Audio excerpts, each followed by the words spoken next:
In episode 9, Joe heads down to where he's keeping Marianne, and he is shocked. He can't believe that she is actually there in a cage, because he just doesn't remember any of this. He's so amazed that he's unaware of the fact Nadia is in the corner. Nadia had returned, just like she said she would, and she has a plan, although it's bold. She doesn't get to tell Marianne about this plan because she heard Joe coming and she had to hide. As he starts to apologize to Marianne and reassuring her that he will get her out, his inner self is telling him, don't make promises you can't keep. He tries his best to ignore the inner voice, telling Marianne that he's going to fix all of this. And all Marianne wants to do is get the hell out of there. But no matter how much she begs, Joe isn't about to do that. He has to formulate a plan before he lets her out. He also has a wedding to get to. That day is Adam and Phoebe's engagement party, which is really their wedding. He gives her a sketchbook to keep her entertained and says, I will be back with a plan, and then he heads out. Nadia and Marianne are then able to continue their conversation. They start discussing how they're going to get rid of Joe, and the best idea that Nadia can come up with is inject him with ketamine. She knows that Edward can get her some, and then it's just a matter of injecting it into Joe. She'll also need a drill for the door to let Marianne out, and Marianne says, can you also bring me a knife? Because Marianne wants some kind of security. Joe, meanwhile, didn't head straight to the wedding. He knew that if he was going to let Marianne go, he needs an exit strategy, meaning he needs to get out of town. He starts looking on the internet for signs of people that are hinting at being able to get fake passports, and he contacts one of them. While he's doing this, he's getting texts from Kate saying, where are you? Because she's at the party and it isn't going well. She was able to track down Phoebe, who was banging lines of cocaine like she's Pablo Escobar, and while Kate tried to talk some sense into her by not going through with this, Phoebe didn't want to hear it.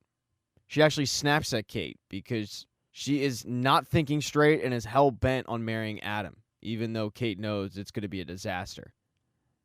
So after this blow-up with her best friend, she's frantically texting Joe, where are you? Because she needs moral support. But Joe is trying to find an exit plan, but also battling with his inner self again. And that's when his inner self reminds him that there's something deep in his freezer. When Joe goes to it, it's Vic's gun. He completely forgot that he put it there. And Joe's inner self wants him to use that gun to kill Marianne, because that's how he thinks he gets out of this mess, by ending Marianne's life. Joe doesn't want to do that, though. He wants to be a changed person.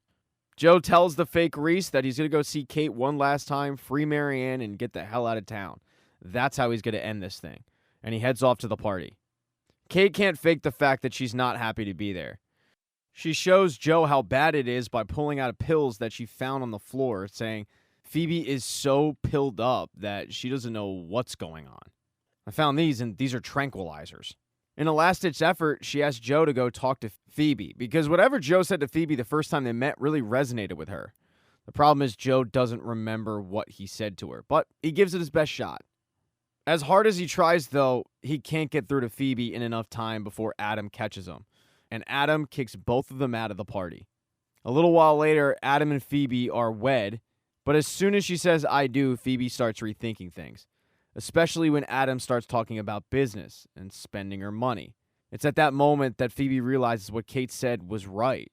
This dude is a straight-up leech, and she quietly makes an Irish exit. Nobody notices. Kate and Joe, meanwhile, have nothing left to do but walk home and realize that they failed. Joe is trying to prolong this moment with Kate because he knows it'll be his last.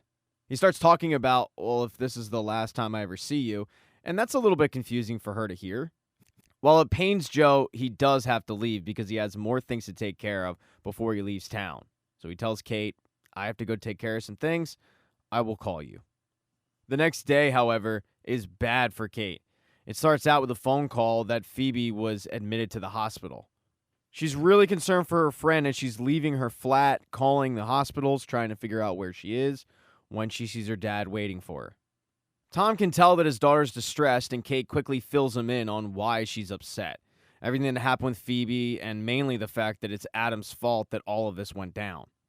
He then, however, transitions to why he actually showed up. It wasn't just a quick meeting.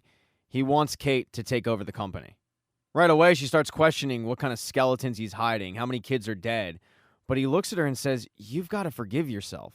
You aren't your mistakes. And you've been proving that every day since you left us. You're ready to take over the company. She starts giving the reasons why she doesn't want to take the job, and Tom gets so upset that he starts scrutinizing her life. The fact that she runs a gallery, the fact that she's dating Joe, he just doesn't feel like this life is good enough for her. So he pressures her to accept this deal. And she doesn't say yes, but she agrees at the very least to think about it. She gives him her answer later in the day, though, when she finds out that Adam has been murdered. She knows exactly who was behind it. It was her dad. She approaches Tom in his hangar as he's working on his plane, and he admits, yeah, he had something to do with it. Kate thought that Adam was a problem, so he came up with a solution. It's that simple. And the cavalier nature of this murder is exactly why Kate doesn't want to take over the company. She refuses. She wants to be her own person. But her dad is fed up with treating her with kid gloves and says, you don't even get it, do you? Everything you have is because of me. Everything.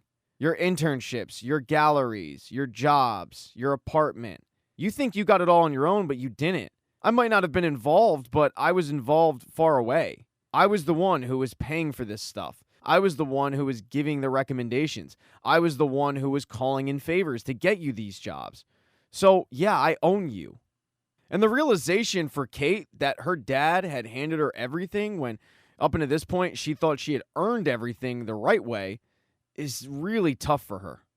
She's absolutely speechless. And before he kicks her out, he says, I'll give you a call later this week. We'll set it all up. Because as far as she's taking over his company.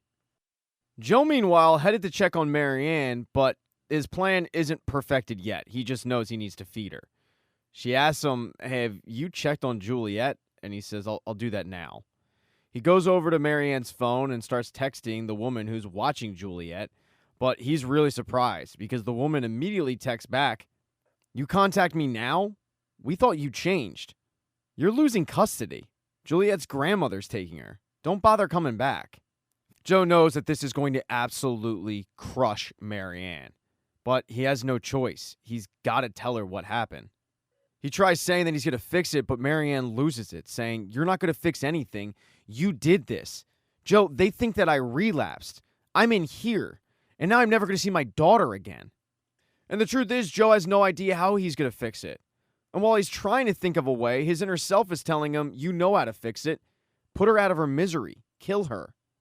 Joe still vows to fix this, although he heads home and he starts frantically packing because he knows he has to free Marianne ASAP so she can get back to Juliet and explain herself. But that means that he's got to speed up the process of getting out of town. While he's packing, his inner self keeps arguing with him to the point where Joe gets so sick of it, he swallows one of those tranquilizers that belong to Phoebe, the same ones that he got from Kate, because he just wants to shut up this voice in his head. And boy, does he shut him up. He knocks himself out.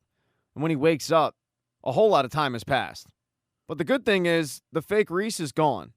And he's got 2 hours to get Marianne out of that cage, onto a train, and back to Juliet. He heads over to the cage and tells Marianne, you're free. But when he puts in the code, it doesn't work. And Joe always uses the same code. As he's trying to figure out what the code is, Marianne starts gasping for air, and she asks Joe, what did you do? She opens up the lid to the coffee that he brought her, and she says, peanut oil. And she starts choking. Joe is punching in code after code, but nothing is working. And he just has to sit there and watch Marianne have an allergic reaction. Suddenly, Joe is no longer in this room with the cage. He's visited by basically the ghosts of his past, like Jacob Marley style. Beck makes an appearance, although she doesn't give him the code. And even Love makes an appearance. And that's a pretty awkward conversation. And then Joe wakes up in his apartment, and the fake Reese is back. Joe walks over to his freezer, grabs the gun, and then turns to the fake Reese and says, I know what to do. You're right. Freeing Marianne and running, that's not going to work. So I'm going to free Marianne, and then I'm going to end this cycle. But this inner self knows that by ending the cycle, it ends him. So he starts trying to pitch Joe on the fact that he's not suicidal. But there's no reasoning with Joe at this point. He's made up his mind, and this fake Reese isn't changing it. He heads over to go free Marianne, but what he finds is extremely disturbing. Marianne appears to be dead. Now, the good thing from the dream was he was able to figure out a way into the cage. But when he does get in there, it's just too late. Marianne must have gotten over the allergic reaction, but the realization that she'll never be with her daughter again was too much, so she swallowed a bunch of pills. And it's coming at a really bad time because her backup plan, Nadia, had gotten what she needed from Edward and was on her way over. Thank you so much for checking out this recap. Please consider subscribing to the channel and subscribing to my Patreon. Hit thumbs up if you liked it. Smash that thumbs down button if you thought it sucked. If you left a comment, I don't get back to you. I usually don't check the comments unless they're like a super comment. Also, if you don't see the next video up on the end screen, not to worry. It'll be up in a day or two.